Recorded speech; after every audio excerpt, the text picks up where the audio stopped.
Hello, everybody. My name is Jeremy Levin, and I'm tremendously grateful for your joining.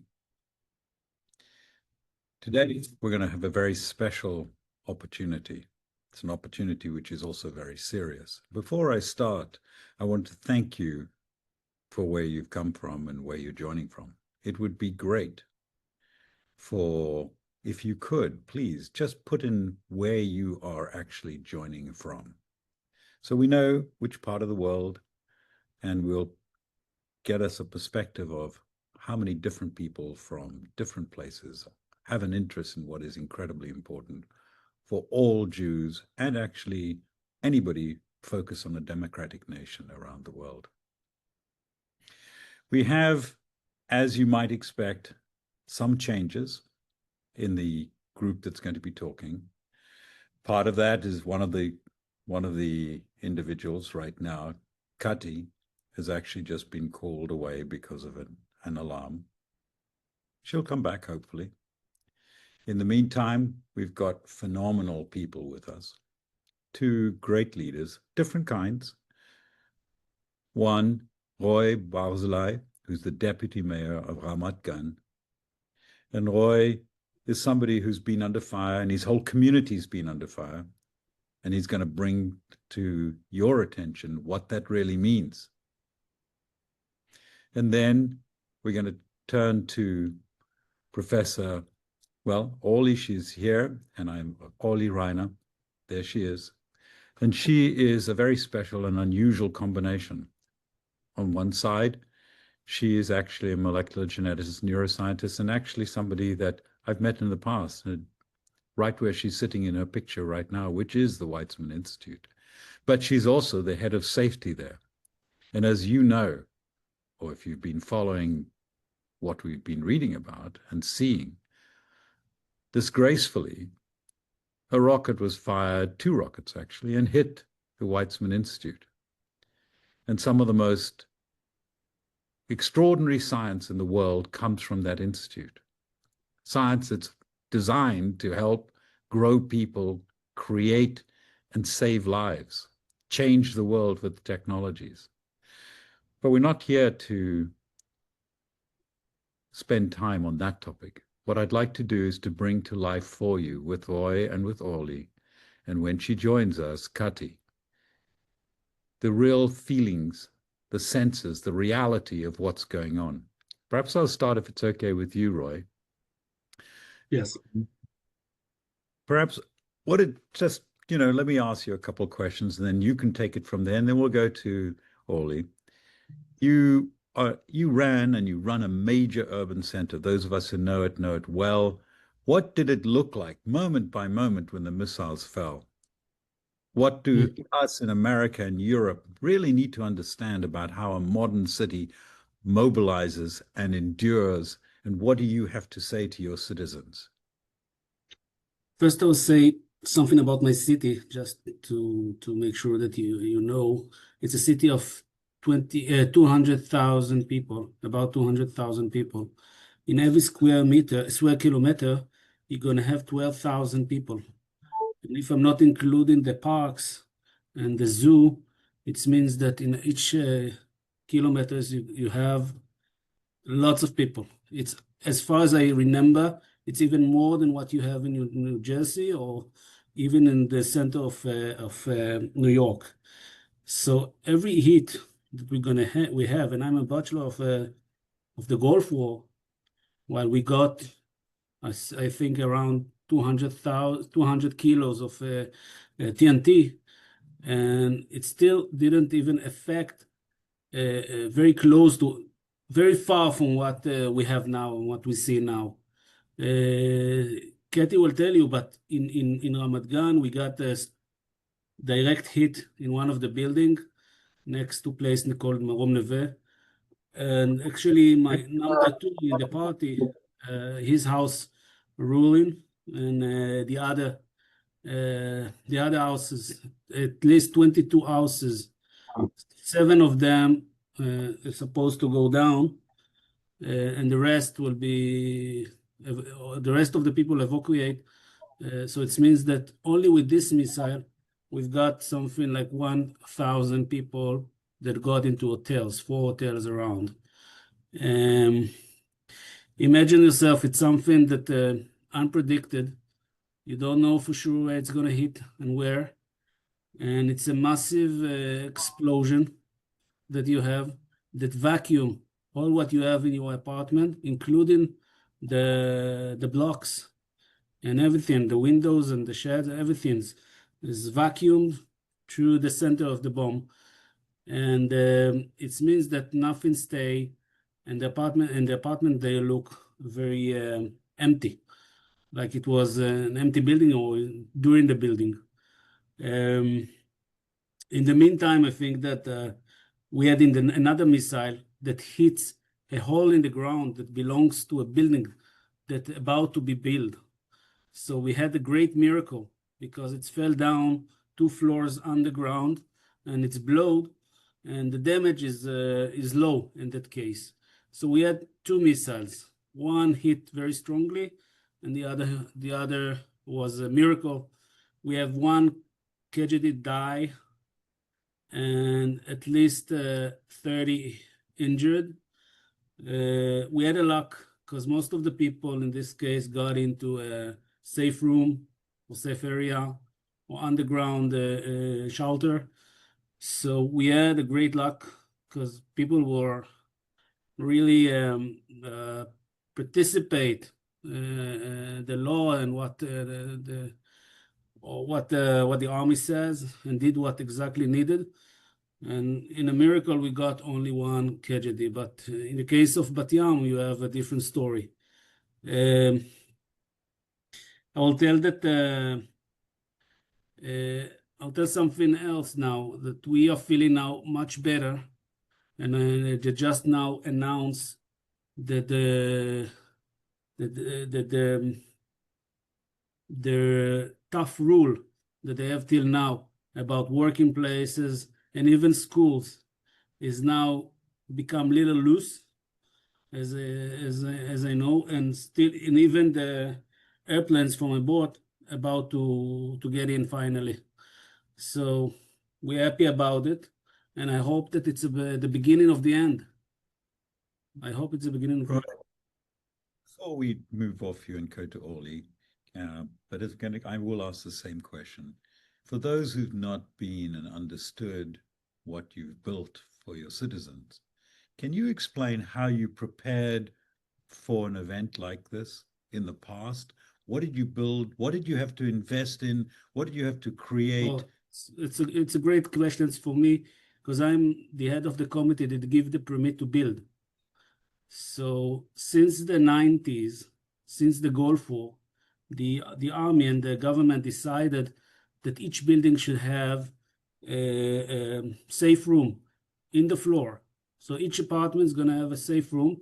It's 40 centimeter of concrete that's supposed to hold any bomb that blow 150 kilogram next to the safe room. So if it's bombed 100 meters next to it and it's 300, it's still gonna protect you. So only in one case, during all the wars that we had since 2003, the only safe room that got hit, it's now in Petah Tikva directly. But the chances that the missile gonna hit directly this room is very low. So if you have in your house a place like that, you're probably gonna be safe. If you had the time to get down to the shelter underground and you don't have this room, you still will be safe. But a lot of people die on the way to the safe room, mostly die because of that. And the thing is what we do in the city. So any more permits to build since the 992, 93 is that have to build this shelter. And it's very, very effective. But still, out of 500 buildings that we have, 50,000 buildings that we have in Ramat Gan, I think around 15,000 has already renewed and have this safe room, unfortunately. So all the rest needs to And run for a charter.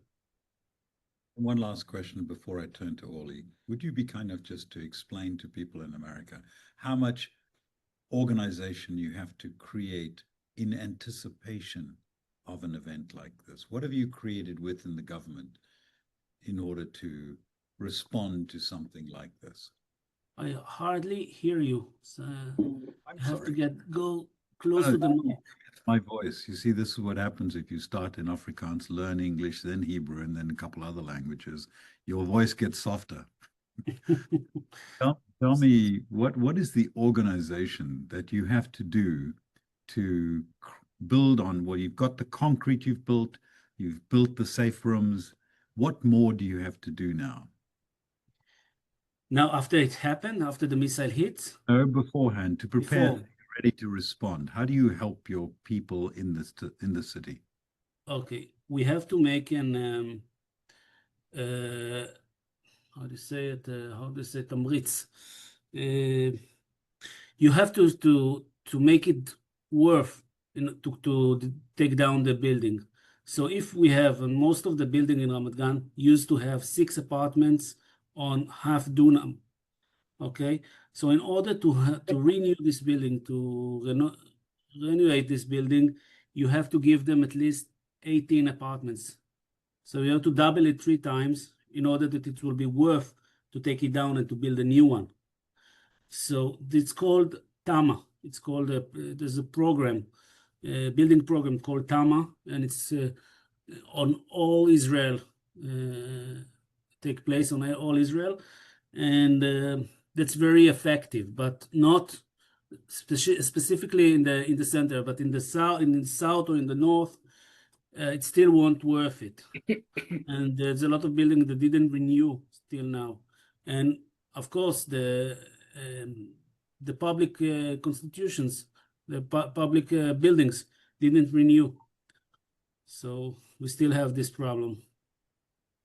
Good. Well, let's come back to you in a minute. And now we're Yeah. going to turn to Oli. And I will ask some questions similar to you. And of course, we'll take audience's questions as well. For those who weren't here earlier on, and we now have quite a number of people who've joined, just so you understand, Professor Reiner is truly a professor. She has so many awards, it's very difficult for me to find out which is more significant than the rest. And they've been coming since she graduated in 1975. It's quite remarkable. Now, she is in the Department of Human Genetics, and she's a genuine fundamental academic. But at the same time, she is responsible for the safety organization at the Weizmann Institute. Orly, you have a remarkable background.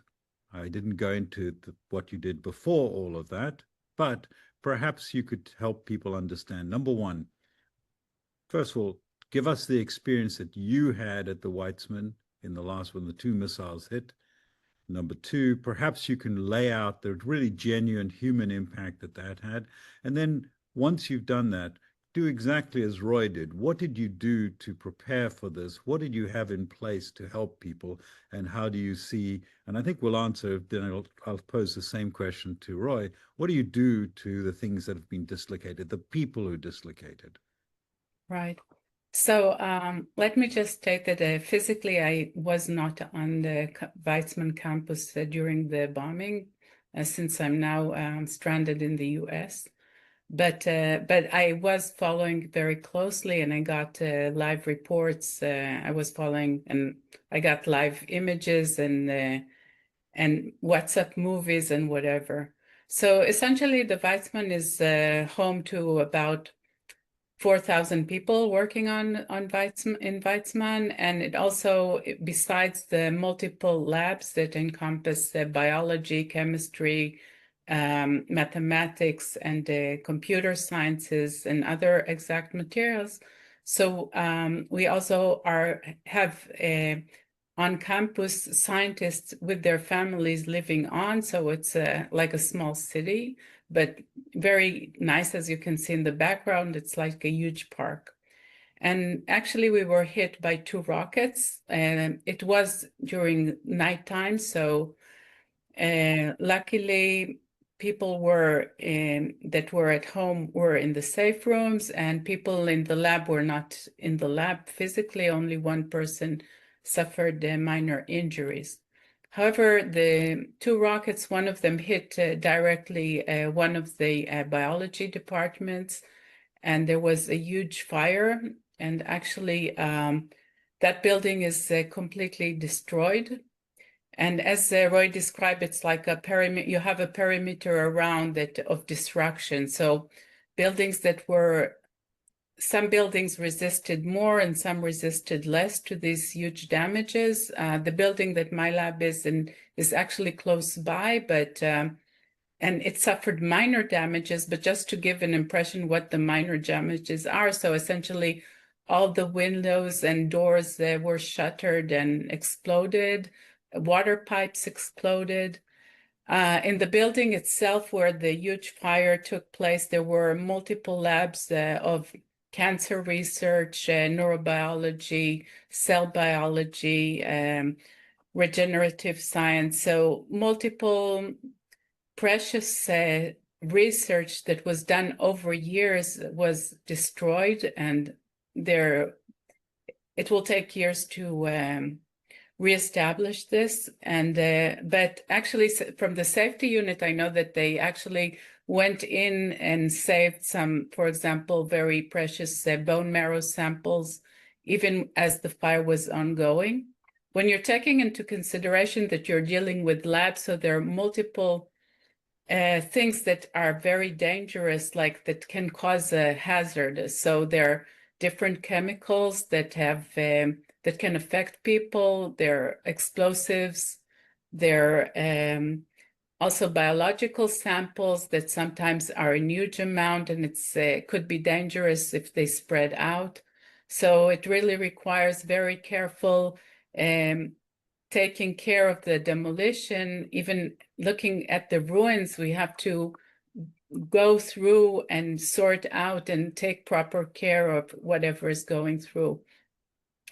And the second hit was actually close to a building that is undergoing, it's a new building, so it's not yet occupied. So essentially it ruined that building, and also adjacent buildings in the perimeter were ruined and destroyed, destructed. The estimate I heard this morning is that about 40 labs at the Weizmann, and that is a huge proportion of the labs at the Weizmann, will have to seek alternative places during the rebuilding and period that will take place months or even years to go. There also on campus, we have also international people. So it's a home for international people that come as the students, faculty, and researchers. And some of these that were all the international people have been moved after these rocket attacks to a hotel, so they can feel safer somewhat. And the repair is ongoing as we speak. It's taking a very careful repair. We also have a very big mouse facility, and animals it's important that we take good care of them. So there's one thing, animals are alive, but they were also dealing with biological substances. So we have to take care that the air is correct, and that if they're biological hazardous, don't go outside of the building and they're contained within. So there are multiple small issues that have to take care of, and many other big issues. In addition to the precious samples that were destroyed, the building that was completely destroyed also was housed for 2 huge core facilities, our microscopy core facility and the FACS core facility. And these are just millions and millions of dollars of equipment. But I think what is much more devastating is the loss of years of research. Thank you, Oli. We're going to come back to you and to Roy, and I want to welcome, please, Sharon Yaron, who's from Rehovot, as I understand, and she's is responsible for international pairing of, am I correct? Sometimes I get things very wrong. Title right. But she also will follow through. And then we're also very grateful. Katia has returned to us from both of you, I assume, were under alarm there. So, Yes. so what we're going to do now is, just as your colleagues and friends have just described, we really did two things. One, describe what's actually feels like, is like, and what you live like under this, because most audiences in America do not understand this. And then secondarily, just do what Orly says and really look to the future. What is it that you're going to have to reconstruct? And we do have lots of questions coming in. For example, there's a couple of which I'll just tell you, and if you want to address some of these things, you can, but I'd focus on those two human issues. One question is, how do you actually find homes for the people who've been displaced? Another question is, what happens when you want to send a rescue in? Aren't you worried about another missile coming? And then there's one which is very political, and let's leave till the end. What do you want Mr. Trump to do? So let's leave that for the moment, but I know it, just for those who've posed the questions, keep them coming. Let's hear first from Sharon, and then we'll go to Kati, if that's okay. So first of all, thank you so much for this webinar and this opportunity. I'm replacing the mayor deputy, Mr. Zohar Blum, which is now helping some evacuate families to handle the next upcoming days. It's hard. It's hard because we weren't participating in that. And you ask what did we do with all the families we have here in Rehovot, around 600 injured houses, and we evacuate them to hotels in the area. Even we have only one hotel here in Rehovot, so we evacuate them also for nearby cities in Gadara and also for Jerusalem. The thing that I think that it's something that we need to speak about is the education and how the kids are handling it, because it's so hard because the education system is now shut down, and we need to think about the children that were evacuated and also the children, our children, that is now suffering from all these alarms and from all this unpredicted future that they needed to go. It's their final days in schools, and this is something that we need to think what we are doing to strengthen them, because it's we can see the influence on them. It's something that for you maybe it's unusual, but for us it became usual to have the alarms, to get into the shelters, and it doesn't need to be like that. So this is something that we are now handling it with the educational system. Well, we'll come back to that, because I think you've made an incredibly important point that people in America have great, and Europe for that matter, have great difficulty in understanding. How do you actually not take those children and treasure them and make sure that they're not harmed by this? Because it must be absolutely terrifying. Let's move to you, Kati, if that's okay. And Yeah, sure, thanks. So in Batam, actually, we had the biggest war zone in Israel till now. We had around 80 buildings that got hurt from the missile. 35 of them, the people who live there left their houses, and 22 we need to rebuild. So we have around 2,000 people that we needed to find a solution for them, because they can't come back to the home. So we send them to hotels. We book them in hotels in Tel Aviv. By the way, Sharon spoke about children. We have 2,000 people in hotels, and 150 of them are children. So because Bat Yam is the oldest people, the oldest city in Israel, and a lot of elderly got hurt. So most of them, because of the area and because this is an area without shelters or safe rooms, most of the people are old. They don't have a lot of money, and basically they need to pray to God to be safe during an alarm. So we send them, and now we book them, as I said before, in hotels in Tel Aviv.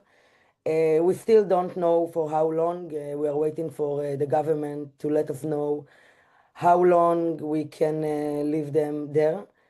And that's it, right? Regarding the rescue people, it's the No, next there's question, right? no No. right. So no- basically, this is not, most of them are not from the municipality system. They are from the police and from the army. I have been in the place that the missile fell. It looks like a zombies movie. Everything is broken. 120 dunams are lost. It's a big area and it's crazy. I mean, when I go to sleep, this is the picture that I have in mind. I'm in charge for the community services and the welfare in my city. And I've been in the center when we got all the people from the buildings. It was hard, it was intense, it was heartbreaking, but the picture that I have in my mind is the destruction. It's unbelievable. It's in huge scale. I don't think that there is any city in Israel that is ready for this catastrophe. But I've been in the area and I saw the army and the police officers and our teams in the place, and they are there. I mean, if there is an alarm, they have a public shelter near them, and they hope for good. I mean, it's like a Russian roulette. So that's it. Cuddy, it's very interesting. Roy gave a figure for the density of inhabitants. It's very difficult, unless you've been to Bat Yam or Chovot or Ramat Gan, or for that matter, even the heart of Tel Aviv, to understand the density. Perhaps we go back to that because you've talked about many dunams being destroyed. Roy talked about literally thousands of people, a density more than that of most places in the United States. How do you think about that? How do you, as government officials, think about how you're going to deal with a populace who is so vulnerable? Roy talked about building the codes that are required and the incentives that are required to put in place safety rooms, and for that matter, even to build shelters, which no other country does except perhaps Switzerland. I tell you, Roy spoke about the buildings because he likes buildings more than I do. He likes buildings more than you. I work with people and not with buildings. So actually, even these days, we don't have a solution for a lot of people in Israel. Elderly people, people with wheelchairs, we don't have a solution. So we need to find public spaces, and we don't have enough. This is the truth. And we can't take people to a public shelter and don't give them food and shower and stuff like that. And we don't have facilities like that in Israel. So we still have a problem. Most of the people in Israel and most of the people in my city, Bat Yam, they don't have a safety room, they don't have shelter, and they are not close enough to the public shelter.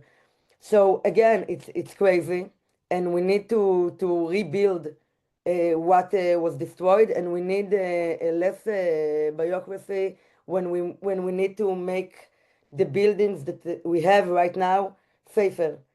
And it takes, Roy knows better than me, that it takes a lot of time, and we need to make it. I mean, we had a joke that now the project in this area will be faster because the first part of the destroyed is already done. So, but it's not funny. I mean, we have a lot of people that stayed with nothing. They are out their houses without documents, without jewelries, without ID, without license, and they are walking around in the city lost. I mean, it's like a zombie movie, really. It's crazy. And we need to fix what was destroyed, and we need to rethink about the way we act and deal with situations like that in the future. We need to get better. Now, turning back, if you don't mind, I'd like to build on that to Roy and Orly. You've just heard something which is so alien to people. You both, I believe, are in the United States and were trapped here and unable to get back. Tell me a little bit about how you think the government could have prepared for this. What is required? You've just heard from Kati. Really, there is a real need for a change in thinking. What is the changes that you would think you'd like to see put in place, and what wasn't done? Or was it done simply just because people didn't think about it? Because I can't imagine that's the case. I can't imagine that's the case because people, I don't know how many wars I've been through and how many attacks I've been through, and it's been a constant. And yet, what I'm hearing from Kati is that a lot more should have been done and a lot more will need to be done. Love to hear what you think. Both of you separately. Perhaps we'll start with you, Orly. Yes, I think the notion that you'll be hit by a rocket directly is it's difficult to comprehend because, of course, well, we did have at the beginning of the war, we did have mapping, for example, in case Hezbollah targets our generators, for example. So we were requested to map like which things must be attached at all times to emergency electricity and so on. But I think the notion that you will receive a direct target on your facility is difficult to comprehend. And actually, I don't think we're prepared for that. Essentially, what some people do is essentially you could create a replica of all your stuff, all your reagent, and put it somewhere else in a completely different place. And of course, it can be done for virtual things, like many of all our computer things are on the cloud, so they're safe. And even if there's a huge disaster, we have them. But for physical things, it's it's really not done, or even if it's done, it's at very limited areas. I think over the years, you can build better buildings, but you can't, even if you have a direct hit of a rocket, it doesn't really matter. Thanks, Orly. Roy, any thoughts that you can offer us here? Yeah, I will give it an example. You know, the property tax is the organization that gives the money for the people after the house has been hit and if they evacuate and so. They don't know how to combine between the idea of having a constructor taking over the building, take it off. We make in the committee a speed process to have a note, and they will give the money to keep the people in hotels or in apartments in the meantime until they will rebuild the building. Instead of that, they're given the money in order to renew the house that anyway, you know that it's we're gonna take it down in the next year. And actually this building is been reinforced not only because of the war and Lenkrek, and so it's a very, very stable building. So the first solution, and I would say maybe the horses has already left and now we're closing the gate because hopefully we decrease the number of missiles that they have. Maybe we stop them.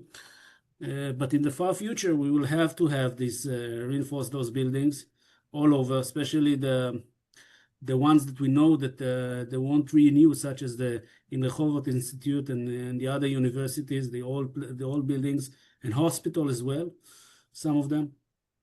So we're on those process. We're on this process. In the meantime, as far as I know, the people is gonna stay another 2 weeks. The first ones will come back to their houses after 2 weeks.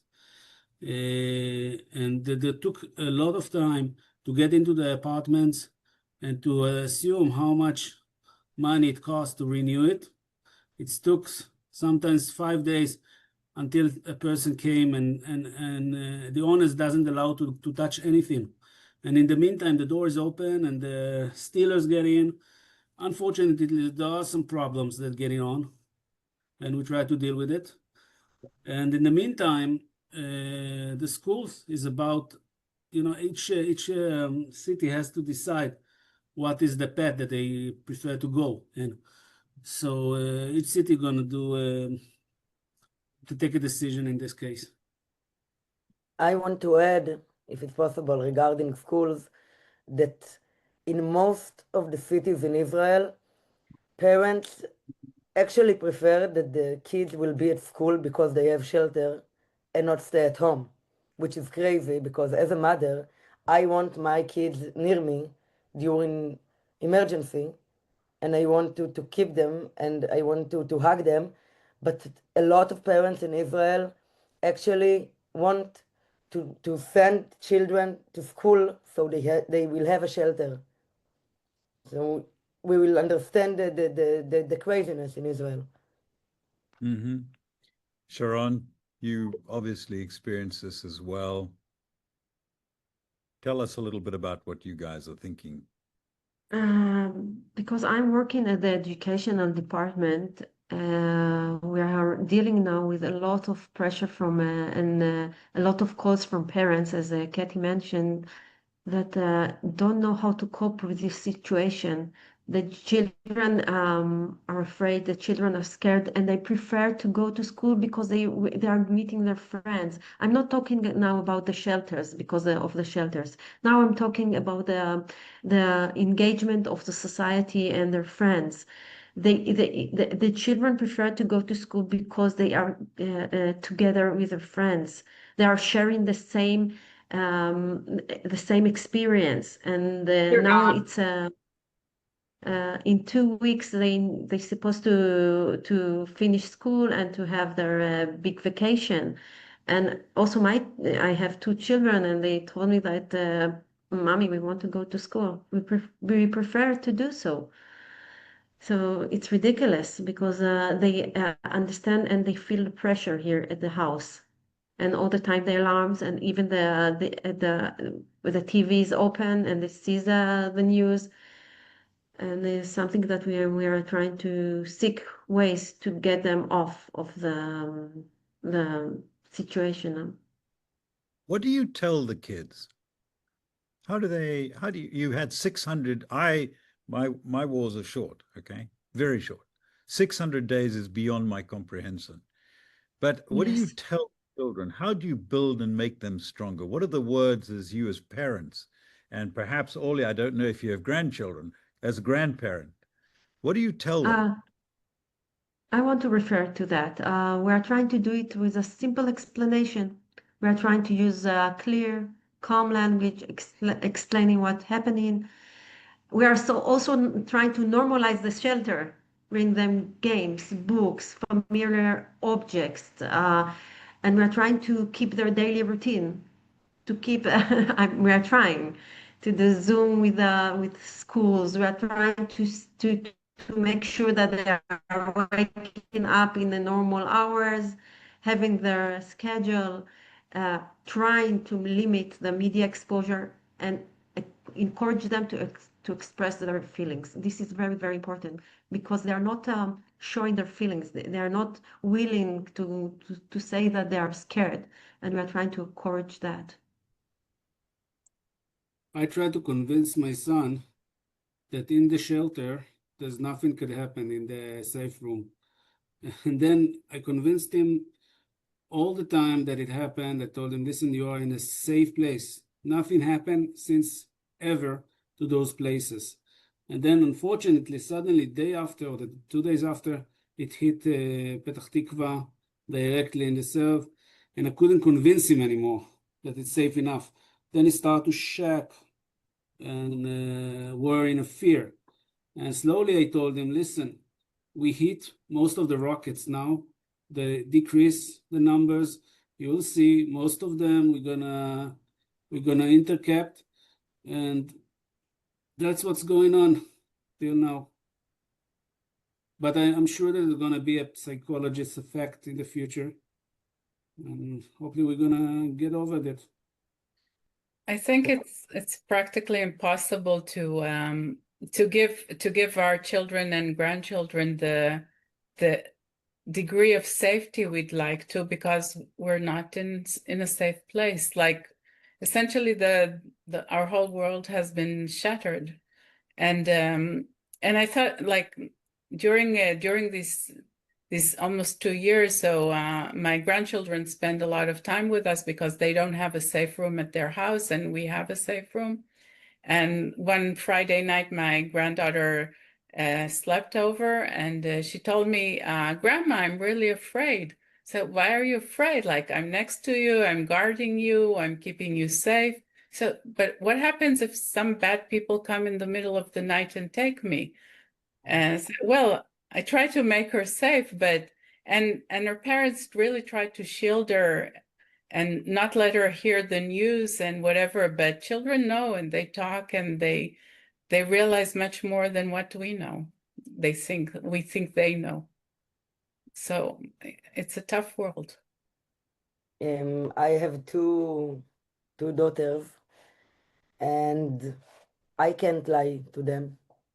I mean, we are telling the truth, not the whole stories, but they know what is going on, and they have very hard questions regarding the world and regarding the humanity, and they keep asking why people are so bad in the world.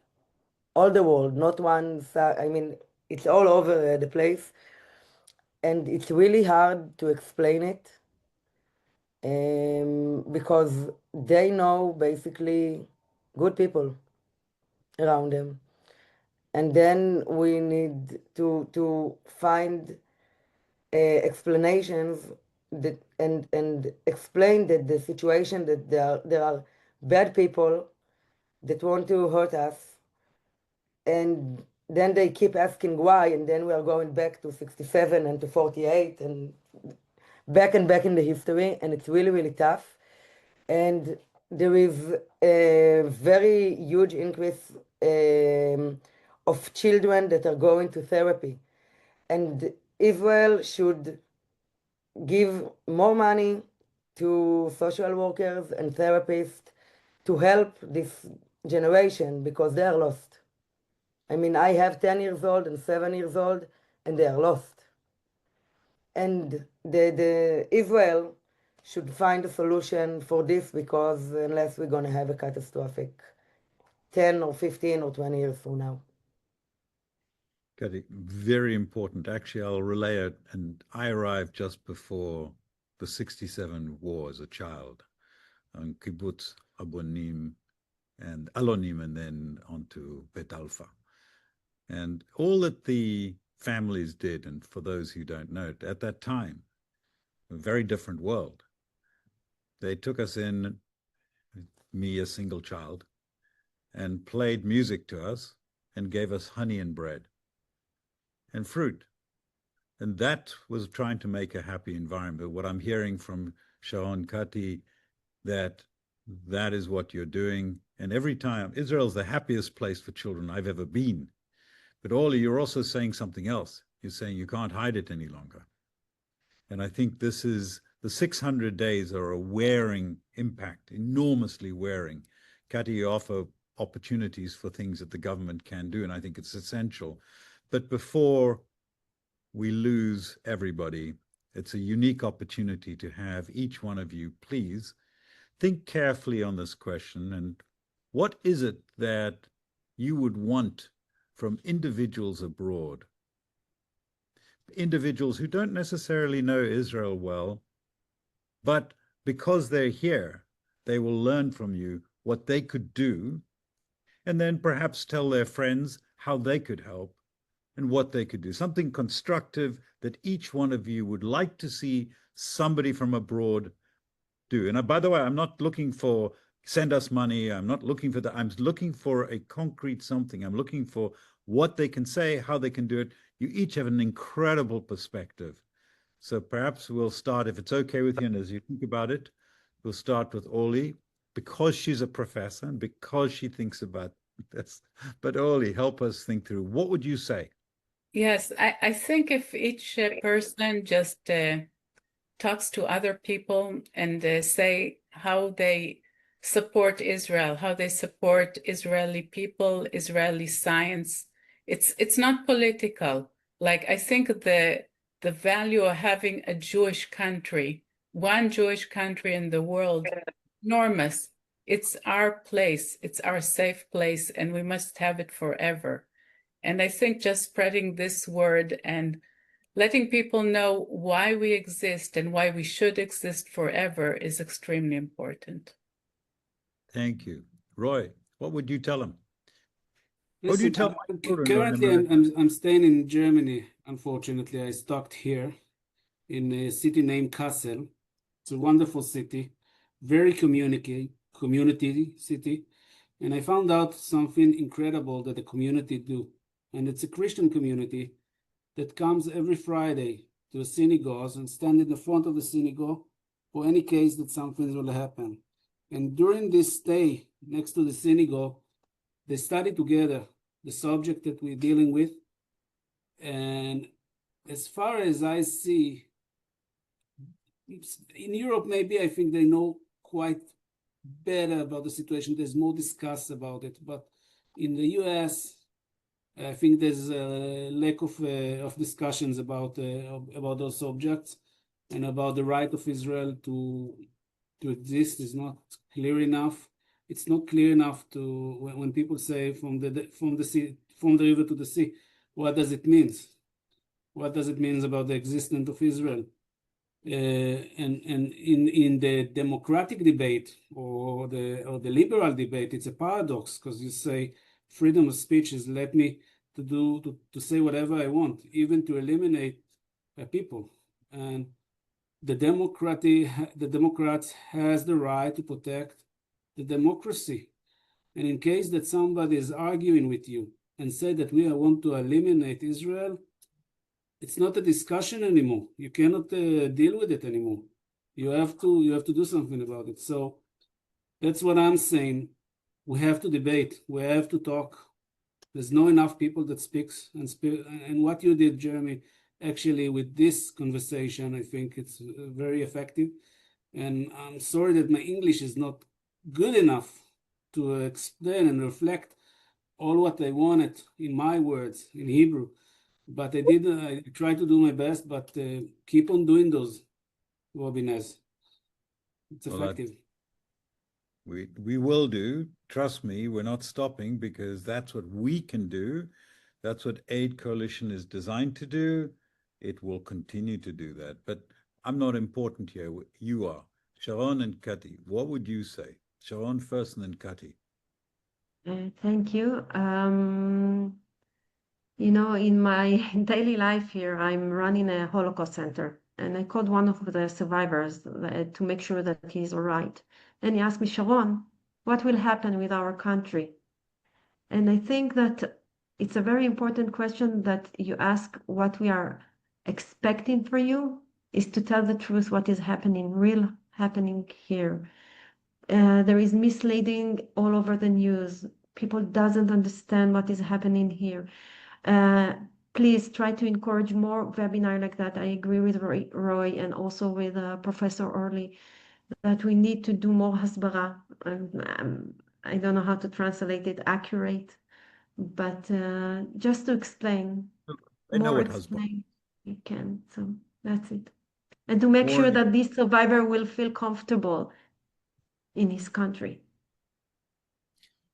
Kati, what would you tell those listening? You know? So Sharon spoke about the Holocaust, and I have an addition. My grandma, she was a Holocaust survivor, and she taught us that the world is divided of two, bad people and good people.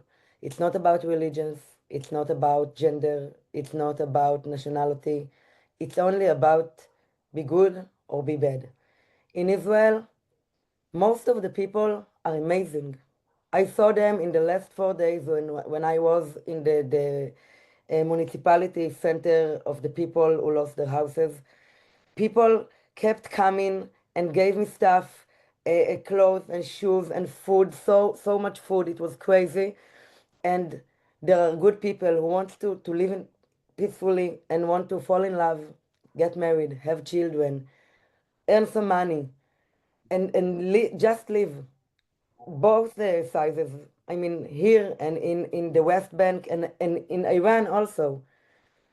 This is what people should know. They will see a lot of fake news, a lot of bad people babbling around. We are the people of Israel. We are the people. You met us in the last hour. Sharon and I less than an hour because we left to the shelter for a few minutes. But we are the people of Israel, and we want to make good to our people and to the other people around the world. And if there are questions, you can give anyone who wants my phone number, my email. It will be a pleasure for me to answer more questions. Well, there are many questions, but some of them are going to the political, and I think it's very difficult for us people abroad who've never been in wartime in Israel to understand that when Israel goes to war, everybody goes to war. And it's not a question of where you stand. You may not like the war, but everybody does. And the bottom line is, I think I've avoided those questions. My pardon to everybody who has sent those in. Unless somebody wants to answer those, I will avoid bringing those up. This is about real life people living in Israel, experiencing something, running towns, trying to deal with citizens, what's their life. It's not about trying to figure out whether the government's right or wrong. What I'm trying to do here for everybody is for you to understand Israel. That's more for the audience. And Orly, I think we're going to wrap up shortly. I'm going to give everybody a chance to say one last word. But I would like to say, because I am a geek, for those of you who know me, I am profoundly interested in the supercoiling of DNA and stuff like that, which is of absolutely irrelevance when you're trying to build a house or build a building, but it is a way of building human intellect. Orly, I think people may have missed something profound in what you said, and that is the destruction of those laboratories is not just the physical destruction, it is the profound destruction of the future knowledge that could get out of those laboratories. And therefore and the Weizmann itself is a core of pure thinking, a core of intellect that nearly no other institute in the world has, actually.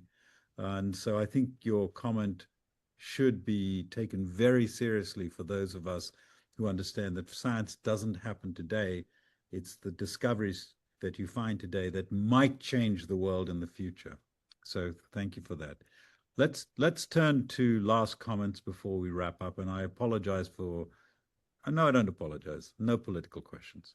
Let me walk around the table. What is the last word each one of you wants to say? And Roy, because you were the first to speak, you go again. It's too fast. So I would just try to be optimistic, and I would say that something amazing happened while Israel in the last 2 years has blocked most of the big enemy that we were afraid of for a long time, and that's still about to be a dangerous point, as I says, as a liberal, because in this case there's euphoria among the people, and we saw what happened in 67. And if we ended this war, and if they're gonna accept what Trump told them and stop it all and surrender, so I feel that we're supposed to become a guard among the people, that it won't become a theology issue or religious issue.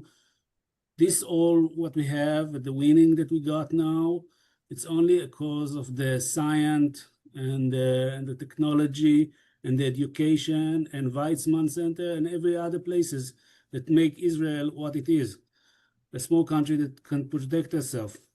So I hope that we won't get into euphoria and we start to be more stable on the ground. Thank you. Orly, you're next because you were number 2 before. You're never Yeah. number 2 otherwise, I promise you. No problem. I think the Weizmann was targeted for a reason, and as the Iranian wanted to target the Kiryat in Tel Aviv, like the headquarters of the army, so they wanted to target one of the strongest sign symbols of Israel, the Weizmann Institute. But we will rebuild, and we will survive, and we will flourish in the future, and everybody's positive about it. And I think we just want to spread the world that we have a right to exist, and I think it's in the benefit of every person in the world that Israel exists as an independent country and to be a safe place. Sharon, thank you, Orly. First of all, I want to sincerely thank you for taking the time to listen, to hear the voices of the ordinary citizens here in Israel. We, as a Jewish country and a Holocaust survivor, we've faced many difficulties in the past, and we overcome them. So I want to be optimistic that it's a phase, and we go over it also. Your support means a lot to us, and we really, really appreciate it. Lovely. Kati. Well, they said it all, but I don't have a lot to add. I just want to say that peace and love, guys, peace and love. Don't hate us because we are from Israel. Don't hate us because we're Jews. Just peace and love. We can make it together all around the world, all the people, and make the difference for everybody, and help us to that our voice will be heard, and that it's really, I mean, the last week was the worst in my life. I saw a lot of people, thousands of people that lost everything in 1 second, and it was hard, and I'm exhausted. I don't need to say it, I'm a politician, but as you can see, I'm a bad politician, that I'm sharing my feelings and thoughts, but it was really, really hard. No one shouldn't get through it again. No one, not in Israel, not in other places. It should be done. Help us to make justice and end the war when we have the power to protect ourselves. I want to say something before we end. We have 1 minute. In our chat is a very important comment. It says that, in fact, there are many Christians who want to stand with Israel. Many. And this is true. So what this really should tell you, your voices are critical, and we will carry them elsewhere, because the stronger people know, the more people know, the strength in you and the strength that you convey, the stronger they will feel, and the bond with Israel will get stronger. So your strength actually underlies the democracy of Israel. And you should know that everybody on this call and thousands more stand with you. Come visit. I have a farm. I'm a Raftan. Anytime. When we will have flights, we will come. We'll have flights. And when the flights come, I'm coming. Okay. We are Thank you waiting for very you. much for your time. Thank you so much.